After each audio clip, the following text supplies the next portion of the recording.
Pemerintah Kabupaten Gianyar terus berupaya menekan penyebaran COVID-19, lebih khusus pada sektor pendidikan.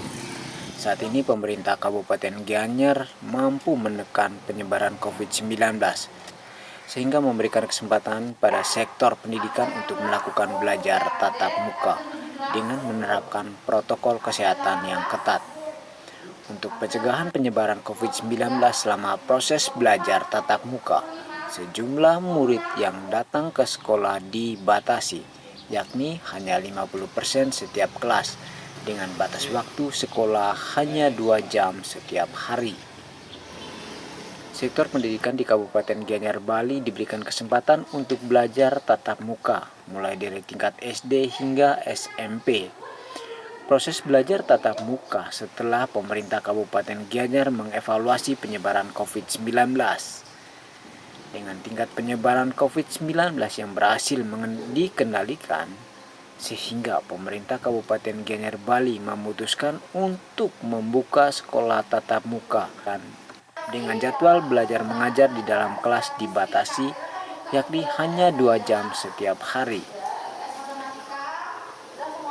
Untuk pencegahan penyebaran COVID-19, para siswa tingkat SD dan SMP di Kabupaten Gianyar wajib menggunakan masker, mencuci tangan dengan sabun saat tiba di lingkungan sekolah. Untuk mengantisipasi kerumunan di sekolah, pihak sekolah melarang siswa untuk bermain usai belajar di sekolah. Para siswa yang telah melakukan belajar tatap muka diwajibkan untuk kembali ke rumah mereka masing-masing. Ini dilakukan untuk memberikan kesempatan kepada siswa lain untuk belajar di sekolah. Selama proses belajar mengajar tatap muka, jumlah siswa di dalam kelas dibatasi, yakni hanya 50% dari total siswa di dalam kelas. Anak saya juga di SMP 3, mau ambil liput di SMP 3. Penerapan pembelajaran terbatas di sekolah saya ini, kami pertama mengikuti edaran yang dari Dinas Pendidikan. Jadi sesuai dengan surat edaran, kita melaksanakan pembelajaran 50%. Yang 50% itu kami laksanakan dengan sesi, karena mengingat jumlah siswa kami menurut aturan lebih dari 20 orang itu harus dikelompokkan menjadi sesi-sesi.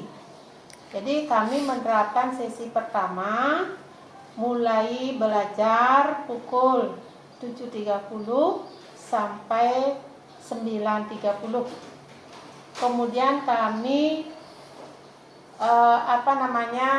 membijaksanai ada jeda waktu 60 menit jarak dari sesi pertama dengan sesi kedua. Jadi sesi kedua itu dimulai pukul 10.30 sampai 12.30 anak pulang.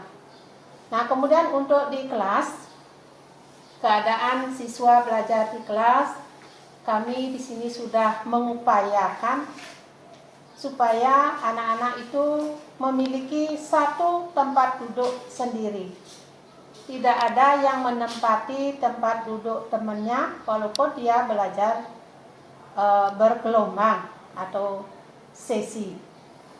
Jadi kami sengaja mengatur duduk anak-anak itu sesuai dengan nomor urutnya masing-masing, supaya juga menurut aturan tempat duduk siswa ada jarak minimal 1 meter.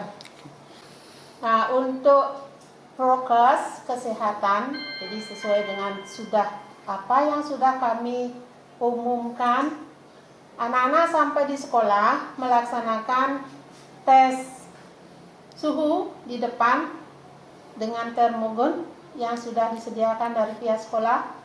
Kemudian memasuki halaman sekolah lewat room chamber yang sudah juga disiapkan di sekolah.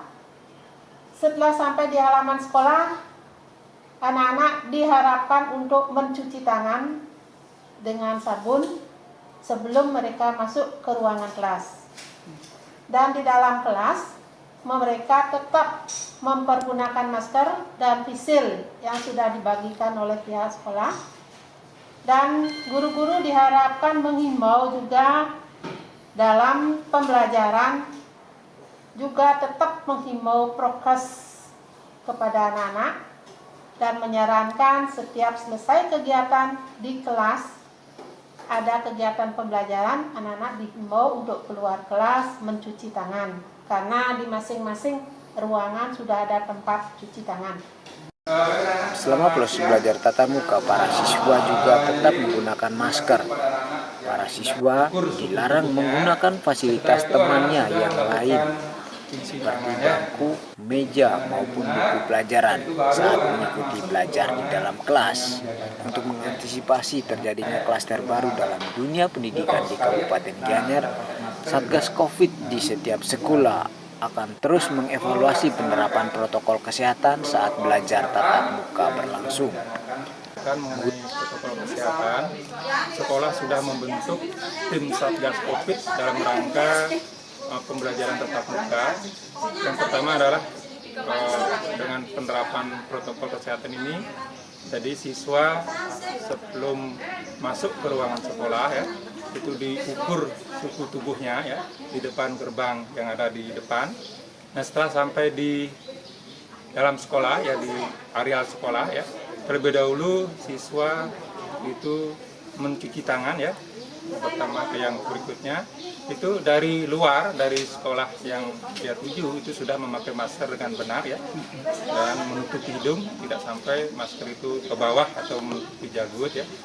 Nah, setelah dia sampai di sekolah tadi, yang lanjutkan itu dengan cuci tangan. Setelah itu baru masuk ke ruang masing-masing, menempati tempat duduk yang telah disediakan, yang telah diatur oleh sekolah, dan itu tempat duduknya zigzag Pak. Jadi antara satu bangku dengan bangku yang lain itu tempat duduknya zigzag ya.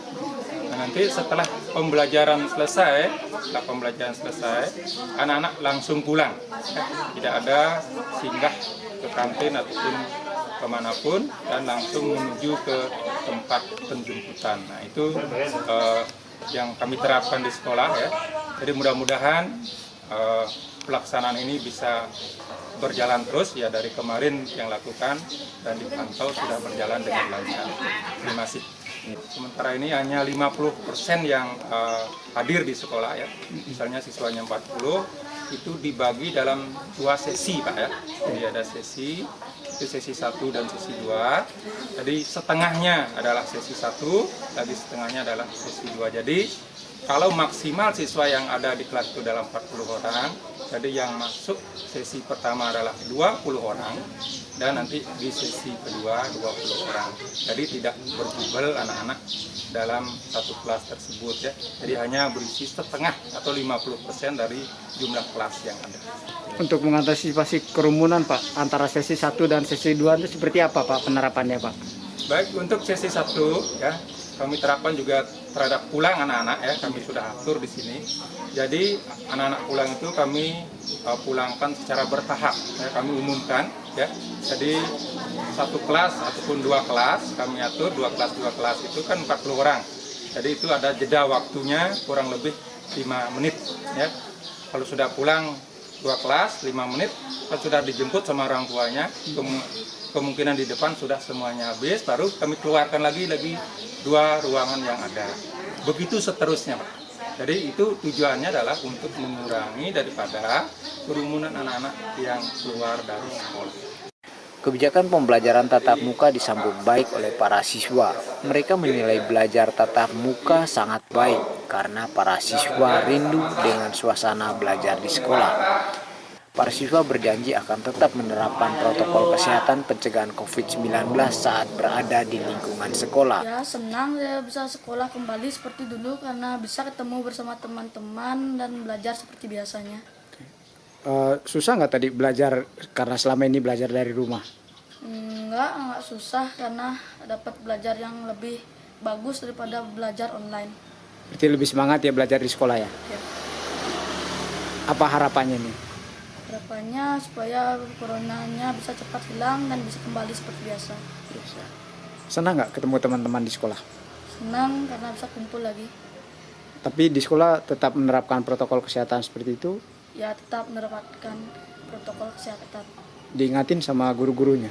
Ya diingatkan. Gimana tadi di sekolah? Apakah tetap jaga jarak seperti itu? Tetap jaga jarak. Apa aja tadi pelajarannya? Pelajaran matematika, SBDP dan PPKN. Ketimbang belajar di rumah sama belajar di sekolah, lebih enakan mana? Sekolah Karena karena bisa ketemu sama teman-teman. saya ketemu sama teman-teman. Oke. Tapi sekarang setelah selesai pelajaran langsung pulang ke rumah ya? Kenapa gitu? Biar tidak main di sekolah seperti itu gitu? Ya, dan Di- tidak tertular COVID-19. Oke. Di dalam kelas tetap pakai masker. Ya. Namanya? Nama? Koming. Koming. Nama lengkap dong. Komang Araria Nirwasita. Pelaksanaan sekolah tatap muka di Kabupaten Gianyar dimulai sejak Maret lalu. Semua guru dan staf pengajar di tingkat SD dan SMP di Kabupaten Gianyar telah menjalani vaksinasi COVID-19. Dengan adanya vaksinasi bagi tenaga pengajar dapat mencegah penyebaran COVID-19 di Kabupaten Gianyar, Bali.